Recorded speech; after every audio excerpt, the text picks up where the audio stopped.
নমস্কার বন্ধুরা, আমাদের চ্যানেলে আপনাদেরকে স্বাগত জানাই।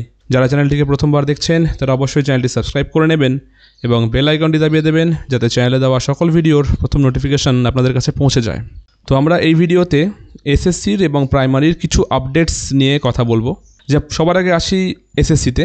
তো এসএসসিতে যেটা কথা হচ্ছে সেটা ফাইনাল অ্যান্সার কি দেওয়ার কথা আছে এই সপ্তাহেই। এবার দেখা যাক কবে দিচ্ছে।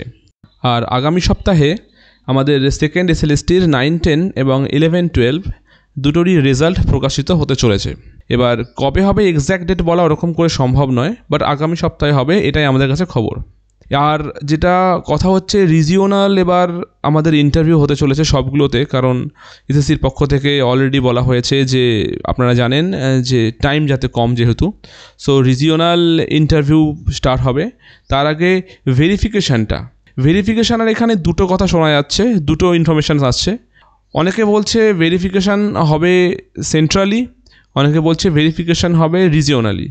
বাট যতটা রিলায়েবল খবর সেটা ভেরিফিকেশানটাও যত সম্ভব আমাদের রিজিওনালি হওয়ার কথা চলছে। এবার গোটা সিস্টেমটাই রিজিওনালি হবে, কোনোটাই আমাদের সেন্ট্রালি হচ্ছে না। সরকার পক্ষ থেকে চেষ্টা করা হচ্ছে যে 31শে ডিসেম্বরের মধ্যে যেন 11, 12টা শেষ করে দেওয়া যায় এবং আরও 7-10 দিন ম্যাক্সিমাম টাইম লাগতে পারে 9, 10-এর জয়েনিং শেষ করার জন্য। তো এই ছিল এসএসসির ছোটো কয়েকটা আপডেট। তো প্রাইমারির কথাতে যদি আমরা আসি, তাহলে প্রাইমারির যে 13,421টি শূন্যপদ, তার জন্য নভেম্বরের ফার্স্ট উইক থেকেই কিন্তু অনলাইনে আবেদন শুরু করা হবে। প্রাথমিক শিক্ষা পর্ষদ সূত্রের খবর এটাই যে শিক্ষক নিয়োগ প্রক্রিয়া যতটা তাড়াতাড়ি শুরু করা যায় তার জন্য নভেম্বরের ফার্স্ট উইক থেকে কিন্তু পোর্টাল খুলে দেওয়া হবে আর অনলাইনে সম্পূর্ণ আবেদন নেওয়া হবে। এবার আবেদনকারীরা ফি যেটা সেটা অনলাইনে এই জন্য জমা করতে পারবে। আর প্রাথমিক শিক্ষা পর্ষদের সভাপতি গৌতম পাল আগের দিন বলেন যে নয়া শিক্ষক যে নিয়োগ করছে, নয়া শিক্ষক নিয়োগ করার জন্য ওরা সব ধরনের প্রস্তুতি নিয়ে ফেলেছে।